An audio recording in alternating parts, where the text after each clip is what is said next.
اللہم صلی علی محمد وآل محمد وعجل فرجہم۔ سامعین محترم، ناظرین گرامی قدر، السلام علیکم ورحمۃ اللہ وبرکاتہ۔ جیسا کہ معلوم ہے، ماہ مبارک رمضان اپنے اختتام کو ہے۔ ماہ بندگی، ماہ معرفت، ماہ تربیت، ماہ رحمت، ماہ مغفرت اور ماہ ضیافت ہم سے جدا ہو رہا ہے۔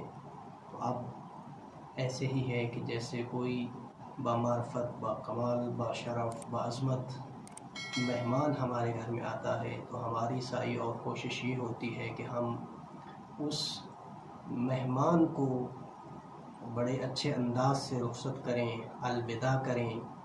تو وہ ایک انسانی صورت میں جو مہمان ہوتا ہے چند گھنٹوں کا یا چند دنوں کا، اس کے ساتھ ہمارا یہ رویہ اور سلوک ہوتا ہے کہ ہم اس کے ساتھ اچھا برتاؤ کریں اور تواضع کے ساتھ پیش آئیں، اور جاتے وقت جو ہے اس کو الوداع کریں، خدا حافظی کریں۔ اسی طرح پروردگار عالم کی جانب سے وہ ماہ مہمانی، ماہ ضیافت جو ہمیں فرصت عطا ہوئی اس ماہ بندگی کی صورت میں اور رمضان المبارک کی صورت میں، وہ مہینہ کہ جس کے اندر برکتیں ہی برکتیں تھیں، رحمتیں ہی رحمتیں تھیں، اب ہم اس سے جدا ہو رہے ہیں اور وہ مہینہ ہم سے جدا ہو رہا ہے۔ نہ جانے اگلے سال یہ فرصت ہمیں نصیب ہو یا نہ ہو۔ اب چاہیے کہ ایک تو دعا کریں کہ پروردگار عالم اس ماہ مبارک کو آئندہ سال بھی ہماری زندگیوں میں قرار دے اور ہم اچھے انداز سے اس ماہ بندگی سے اور ماہ تربیت سے، ماہ ضیافت سے فائدہ اٹھائیں اور قربت الہی کو حاصل کریں۔ ماہ مبارک رمضان ہم سے جدا ہو رہا ہے تو اس سے الوداع کیسے کرنا ہے، خدا حافظی کیسے کرنی ہے، تو اس کی کیفیت اور حالت اچھے انداز میں ہونی چاہیے۔ کیوں؟ اس لیے کہ یہ محبوب الہی مہینہ ہے۔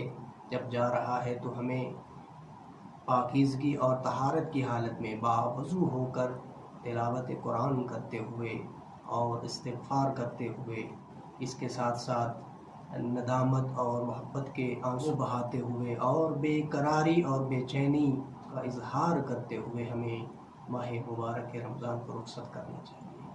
کیوں؟ اس لیے کہ وہ سحری کے اوقات کا نور، وہ افطار کے وقت کی برکت، وہ رب ذوالجلال کی خوشنودی اور رضا کی خاطر بھوکے پیاسے رہنا اور اس کی پھر لذت کو محسوس کرنا، اور اس کے ساتھ ساتھ رحمتوں کی وہ بارش، وہ خوفناک جہنم سے آزادی کے پروانے، وہ تلاوت کے ذریعے ہم اپنے رب سے ہم کلام ہوتے تھے اور ہمارا اپنے پروردگار سے ہم کلام ہونا، وہ دعاؤں کی صورت میں ہمارے خالق سے راز و نیاز کرنا، وہ نمازوں کا سرور اور لذت اور فرشتوں کا شب قدر میں حجت خدا کی بارگاہ میں نازل ہونا، یہ سب کچھ ہم سے اب لیا جا رہا ہے۔ جی ہاں، ماہ ضیافت الہی ہے، ماہ مغفرت، ماہ رحمت و بندگی ہے، ماہ تربیت ہم سے جدا ہو رہا ہے، اور اسے اچھے انداز سے باعظمت و باکرامت، باشرف مہمان کی طرح الوداع کرنا چاہیے۔ امام سجاد علیہ السلام سے دعا معصور اور منقول ہے کہ جب ہم ماہ مبارک سے جدا ہو رہے ہیں اور ماہ مبارک ہم سے ودا ہو رہا ہے، جدا ہو رہا ہے اور اپنے اختتام کو ہے، تو امام سجاد علیہ السلام کی خوبصورت دعا ہے، دعا میں رمضان کو کیسے ودا کریں۔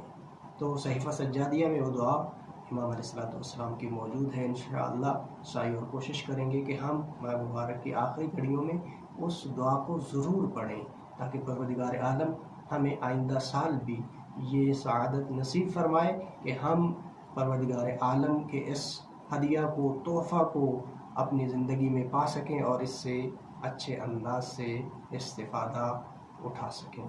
السلام علیکم ورحمۃ اللہ وبرکاتہ۔